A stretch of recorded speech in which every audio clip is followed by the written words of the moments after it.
दिनांक 7 जुलाई मंगलवार, BA semester 3 अनिवार्य हिंदी में कल हम 5 पर्दे एकांकी के अंतर्गत एकांकी के तत्वों की चर्चा कर रहे थे। उसी चर्चा के दौर को आज हम आगे बढ़ाएंगे। हिंदी के समीक्षक बलदेव प्रसाद मिश्र ने लिखा है, एकांकी के प्रायः वे ही उपकरण हैं जो नाटकों के हैं। एकांकी के लिए भी वस्तु, पात्र, कथोपकथन, चरम सीमा की आवश्यकता है। महत्व की दृष्टि से प्रथम स्थान पात्र और मनोविज्ञान का, दूसरा कथोपकथन का, तीसरा चरम सीमा यानी उत्कर्ष और चौथा घटना या वस्तु का। इस परिभाषा के आधार पर एकांकी के तत्वों पर हम चर्चा करते हैं। एकांकी का पहला तत्व जो है कथा वस्तु। एकांकी में एक ही अंक होता है। मानव जीवन की किसी एक ही घटना को एकांकी की कथा के रूप में प्रस्तुत किया जाता है। यह कथा वस्तु इतिहास, पुराण, लोक कथा, प्राचीन परंपरा, धर्म, समाज, मानवीय भावों, समस्याओं से ली जाती है। कथा वास्तविकता पर आधारित होती है, रोचक होती है, विस्मय, संक्षिप्त, सुगठित, प्रभावशाली, विश्वसनीय, पाठकों की जिज्ञासा बढ़ाने वाली, कौतूहल बढ़ाने वाली होती है।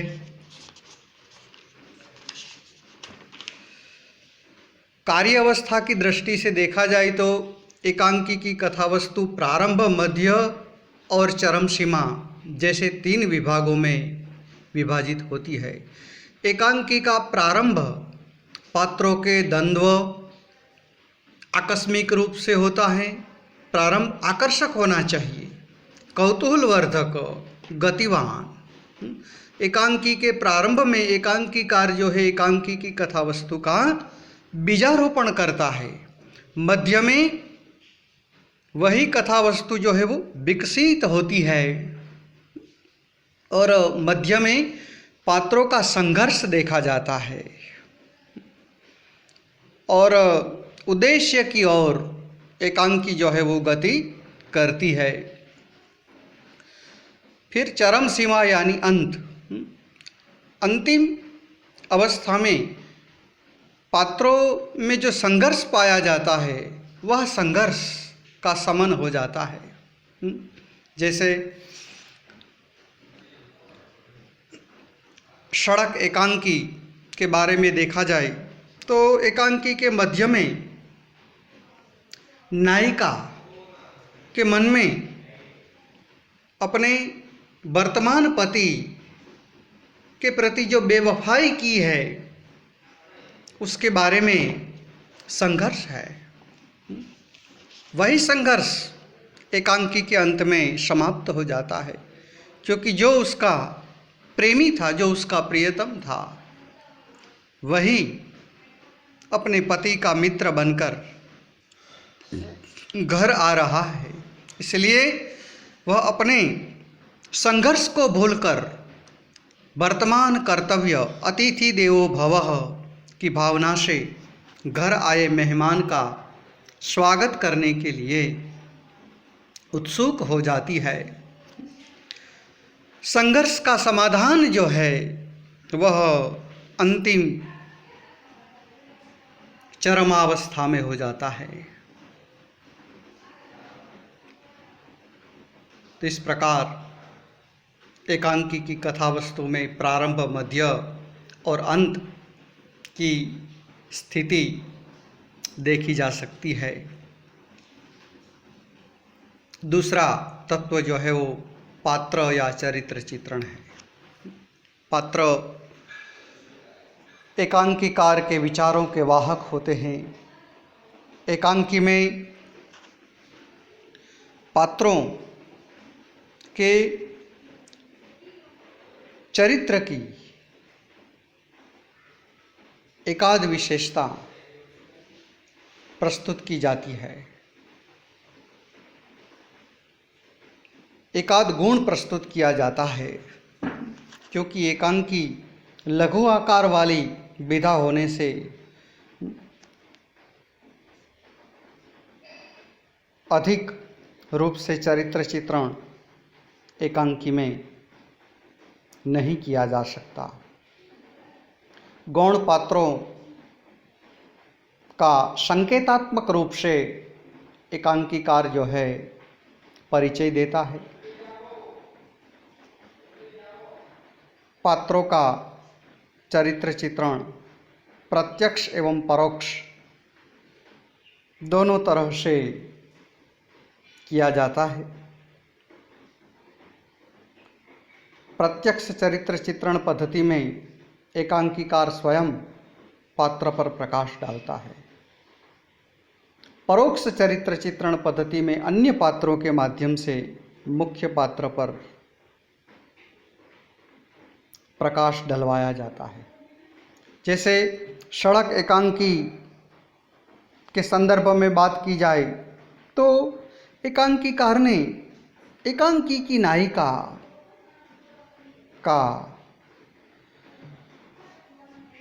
पश्चातापपूर्ण व्यक्तित्व हमारे सामने प्रस्तुत किया है।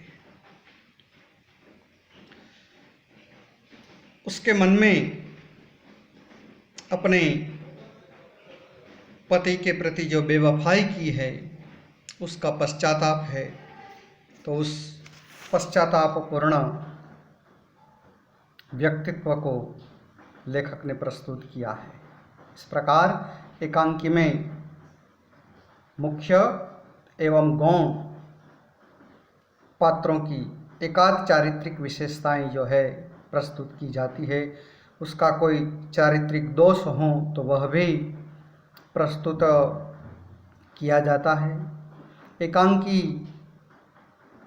छोटी विधा होने के कारण, लघु विधा होने के कारण 3-4 से अधिक पात्र जो है एकांकी में नहीं होते। तीसरा तत्व जो है कथोपकथन या संवाद। तो एकांकी का संबंध अभिनय के साथ है, रंगमंच के साथ है, इसलिए संवाद जो है वह महत्वपूर्ण होते हैं। एकांकी के संवाद, कथानक, चरित्र, पात्रों के द्वंद्व, व्यक्तित्व और मनस्थिति का परिचय जो है दर्शकों के सामने प्रस्तुत करते हैं। पात्र के मन में जो संघर्ष है, पात्र के मन में जो अंतर्द्वंद्व चल रहा है, वह अंतर्द्वंद्व संवादों के द्वारा, कथोपकथन के द्वारा दर्शकों के सामने प्रस्तुत होता है। संवादों में रोचकता होती है।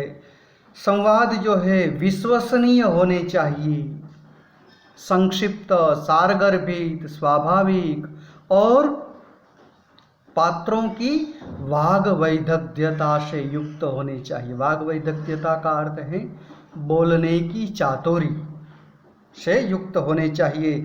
साथ ही साथ कथा सूत्र को आगे बढ़ाने वाले होने चाहिए। संवादों के द्वारा दर्शकों के सामने पात्रों की चारित्रिक विशेषताएं उद्घाटित होती है। संवादों की भाषा सहज, सजीव, सुबोध और संकेतमयी होती है। क्यों? इसलिए कि जो दर्शक एकांकी देखने बैठे हैं वह भाषा को समझ सके। भाषा पात्रानुकूल होनी चाहिए। जैसे नारी का पात्र है तो उसी प्रकार, बच्चे का पात्र है तो उसी प्रकार की भाषा, कोई भिखारी का पात्र है तो उसी प्रकार की भाषा, कोई महाराजा का पात्र है तो उसी प्रकार की भाषा, जैसे कोई राष्ट्र प्रेमी का पात्र है तो उसकी भाषा में वीरता के शब्द होते हैं। भाषा में काव्यात्मकता एवं कृत्रिमता नहीं होनी चाहिए। भाषा साधारण बोलचाल की तथा पात्रानुकूल हो। भाषा को जनसामान्य की बनाने के लिए कहावतें और मुहावरों का प्रयोग किया जाता है। इस प्रकार एकांकी के संवाद जो है एकांकी में एक प्रकार की चेतनता लाते हैं और एकांकी की कथा वस्तु को आगे बढ़ाते हैं। फिर एकांकी में रंग निर्देश। रंग निर्देश मतलब एकांकी में कुछ चीज़ों का अभिनय नहीं किया जा सकता, तो जिसका अभिनय नहीं किया जाता उसको रंग निर्देश के माध्यम से बताया जाता है। जैसे उसका कोई चित्र बनाकर लगाया जाता है। जैसे बारिश बरस रही है तो उसका वर्णन नहीं किया जा सकता, उसका अभिनय नहीं किया जा सकता, तो उसका एक चित्र बनाकर रंगमंच पर लगा दिया जाता है। तो ये रंग निर्देश के द्वारा कथा, इतिहास, पात्रों की मनः स्थिति, मंच सज्जा, रंग संकेत अभिनय में सहायक होते हैं। तो मंच पर पात्रों का प्रवेश, मुख मुद्रा, वेशभूषा, सजावट, खिड़की, दरवाजे, प्रकाश, शयन कक्ष, वातावरण का निर्माण, भावाभिव्यंजना, अभिनयशीलता में सहायक होते हैं ये रंग निर्देश। रंग निर्देश का अर्थ ये होता है कि जिन घटनाओं का एकांकी पर अभिनय संभव नहीं होता, ऐसी घटनाओं, ऐसे प्रसंगों को चित्रों के द्वारा या अन्य माध्यमों के द्वारा प्रस्तुत किया जाता है। और अभिनय, रंग निर्देश के बाद एकांकी का महत्वपूर्ण तत्व है अभिनय। अभिनय जो है एकांकी का मूलभूत तत्व है, क्योंकि एकांकी शब्द, नाटक और एकांकी शब्द की सार्थकता ही अभिनय से है। पहले के ज़माने में नाटक राजा महाराजा के घरों में अभिनीत किए जाते थे, सामान्य जनता उससे उपेक्षित रह जाती थी, इसलिए एकांकी का आविर्भाव हुआ। क्योंकि एकांकी में मात्र आधे घंटे का अभिनय होता है और रंगमंच की सज्जा भी इतनी व्यय प्रदान नहीं होती, इसलिए सामान्य दर्शक भी उसका आनंद ले सकते हैं। अगर एकांकीकार एकांकी का अभिनय का ध्यान नहीं रखता तो वो एकांकी को निर्जीव बना देता है। तो एकांकी का अभिनय के लिए कथा के अनुरूप पात्रों का निर्माण होना चाहिए और अभिनेता अभिनय के द्वारा जो एकांकी देखने बैठे हैं उन पात्रों या दर्शकों के हृदय में आनंद का संचार करता है। जैसे एक पात्रीय अभिनय में एक पात्र का अभिनय होता है, इसी प्रकार कोई मोनोलॉग एकांकी है तो उसमें अकेला पात्र ही अभिनय करता जाता है, अपने विचारों को पाठकों के सामने प्रस्तुत करता जाता है। तो अभिनय जो है एकांकी का मूलभूत प्रधान तत्व है। एकांकी के रंगमंच पर पात्रों के अभिनय को देखकर दर्शक जो है वो आनंदित हो जाते हैं। एकांकी और नाटक के अभिनय से ही फिल्म जो है उसका निर्माण हुआ है, फिल्मों के अभिनय का निर्माण हुआ है। फिर उसके बाद संघर्ष तत्व भी एकांकी का प्राण तत्व माना जाता है। पात्र के मन में द्वंद्व यानी संघर्ष चलता है। जैसे सड़क एकांकी की नायिका है तो उसके मन में संघर्ष चलता है। संघर्ष इस बात का है कि उन्होंने राष्ट्र प्रेमी युवक के साथ प्यार करके अपने वर्तमान पति के प्रति बेवफाई की है। कर्तव्य और प्रणय के बीच उसके बीच संघर्ष चलता है। हकीकत में उसका कर्तव्य वर्तमान पति से प्यार करने का है, लेकिन वह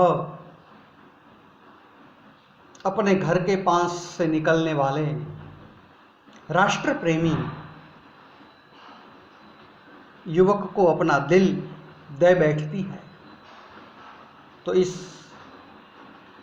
कर्तव्य और प्रणय के बीच संघर्ष चलता है।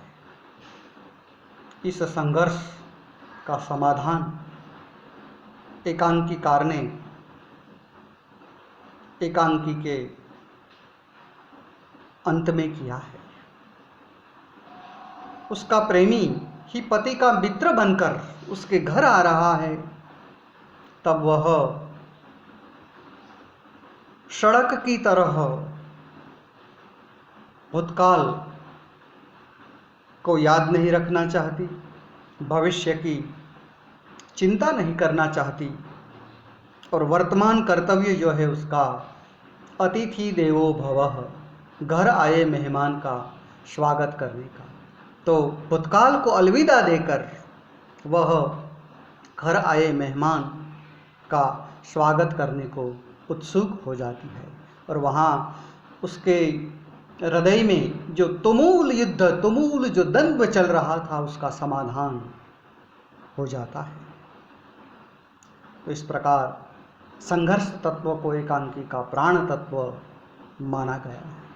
संघर्ष तत्व के अतिरिक्त एकांकी में संकलन त्रय का महत्व होता है। स्थान की एकता, समय की एकता और कार्य की एकता। एकांकी की कथा वस्तु एक ही स्थान से संबंधित होनी चाहिए, एक ही समय से संबंधित होनी चाहिए, और एकांकी की कथा वस्तु में मुख्य पात्र के किसी एक ही कार्य का अभिनय होना चाहिए, एक ही कार्य का चित्रण होना चाहिए।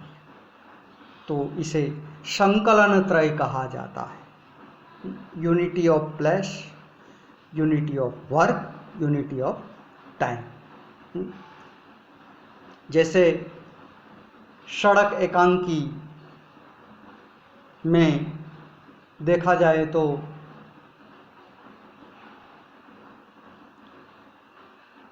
स्थान की एकता, काल की एकता का निर्वाह तो हुआ है, लेकिन कार्य की एकता का निर्वाह नहीं हुआ है। क्यों? क्योंकि जो राष्ट्र प्रेमी युवक बंदी है, वो बंदी बना न रहकर जेल से भागकर राष्ट्र में, देश में चल रहे स्वतंत्रता आंदोलन में भाग लेने लगता है। एकांकी की नायिका विवाहिता है, इसलिए अपने विवाहित पति के प्रति वफादार रहना उसका कार्य है, उसका कर्तव्य है।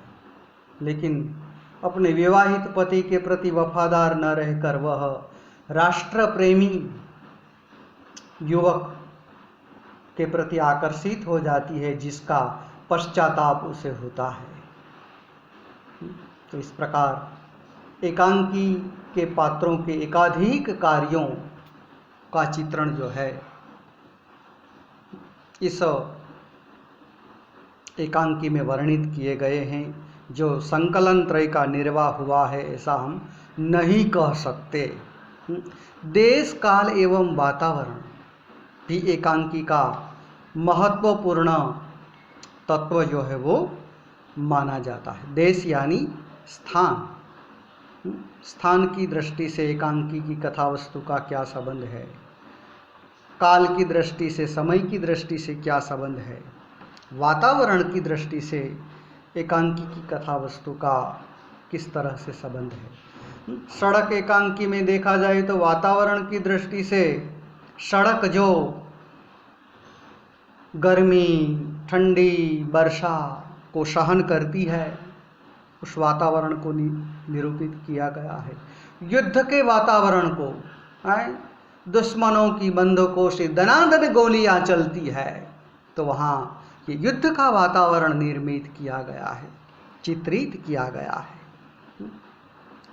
तो कोई भी एकांकी का अध्ययन करते समय उसमें काल की दृष्टि से उसका क्या संबंध है, स्थान की दृष्टि से उसका क्या संबंध है, वातावरण की दृष्टि से उसका क्या संबंध है, वो ध्यान में रखना चाहिए।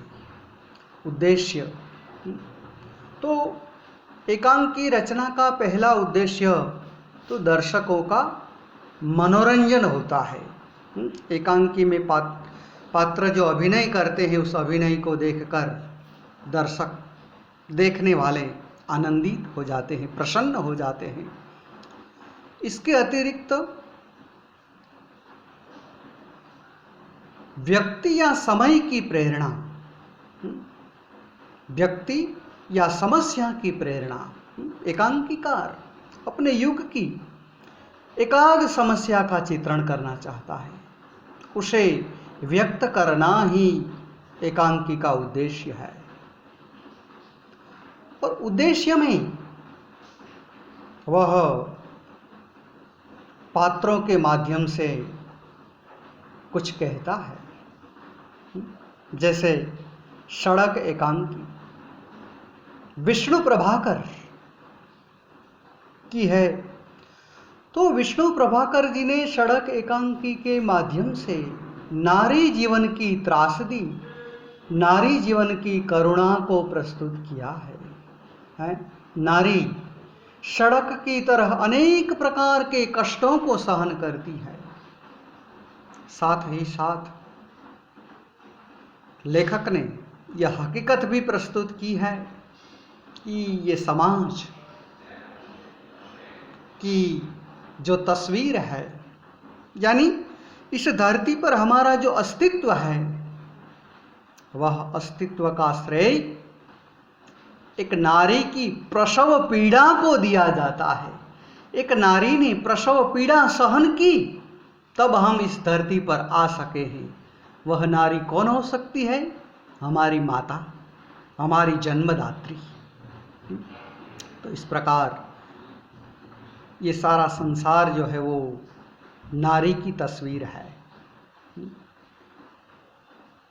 इसी प्रकार जो वाहन चलते हैं, जो यातायात के साधन चलते हैं धरती पर, वह भी एक प्रकार सड़क की तस्वीर है। इस प्रकार उद्देश्य के द्वारा एकांकीकार पाठकों के सामने कुछ न कुछ बात जो है प्रस्तुत करना चाहते हैं। भाषा शैली भी एकांकी का महत्व पूर्ण एवं प्रधान तत्व है। एकांकीकार अपने कथ्य को, अपने विषय वस्तु को एक निश्चित भाषा के द्वारा पाठकों के सामने, दर्शकों के सामने प्रस्तुत करते हैं। वैसे संवाद योजना के मुद्दे में हमने भाषा शैली की चर्चा कर ही ली है। एकांकी की भाषा कैसी होनी चाहिए, तो कि सरल, संक्षिप्त, बोधगम्य, क्योंकि सामान्य वर्ग का दर्शक भी अभिनय करने वाले पात्र की भाषा समझ सके, ऐसी होनी चाहिए। बीच बीच में उसमें कहावतें, मुहावरों का प्रयोग किया जाता है। तो कि एकांकी की शिल्प विधि जो है सुनिश्चित, सुकल्पित, एक लक्ष्य या घटना, परिस्थिति या समस्या, वेग संपन्न प्रवाह निर्देशन में, और एकांकीकार को एकांकी की भाषा में मित व्ययिता, मतलब संक्षिप्तता का ध्यान रखना है। और ये संक्षिप्तता का मतलब ये नहीं कि किसी घटना को अधूरी छोड़ देना है, चातुर्य का भी ख्याल रखना है। शैली की दृष्टि से देखा जाए तो जिस प्रकार का वर्णन होता है उसी प्रकार की शैली जो है वो निर्मित की जाती है। जैसे सड़क एकांकी में रामचरितमानस, फिर यशोधरा जैसे ग्रंथों के उदाहरण दिए गए हैं, तो इसका अर्थ ये होता है कि लेखक भले आधुनिक जीवन की बात कर रहा है लेकिन वो पौराणिक संदर्भों का सहारा लेता है, तो उसको पौराणिक शैली कह सकते हैं। शैली की दृष्टि से उसको स्वगत कथन शैली कह सकते हैं, क्योंकि एकांकी की नायिका जो है वो अपने साथ ही बात करते करते मोनोलॉग रूप से उस एकांकी को प्रस्तुत करती है। उसके सामने बात करने वाला कोई दूसरा पात्र नहीं है, वो अपनी भावनाओं को अपने सामने ही प्रस्तुत कर रही है। तो ऐसी एकांकी को मोनोलॉग एकांकी, ध्वनि एकांकी कह सकते हैं। तो एकांकी के तत्वों के रूप में सर्वप्रथम कथावस्तु, दूसरा चरित्र चित्रण, तीसरा संवाद योजना, चौथा देश काल एवं वातावरण, पांचवा संघर्ष तत्व, छठा अभिनय, सातवां उद्देश्य, आठवां भाषा शैली है। इन्हीं तत्वों के आधार पर किसी भी एकांकी की समीक्षा जो है वो करनी होती है। तो इस विषय में मैंने जो चर्चा की है, तो ये चर्चा का मटेरियल जो है वह मैं व्हाट्सएप के माध्यम से अगले पीरियड में आपको भेज दूंगा। आज की चर्चा को यहाँ समाप्त रखते हैं। अस्तु, धन्यवाद, जय भारत।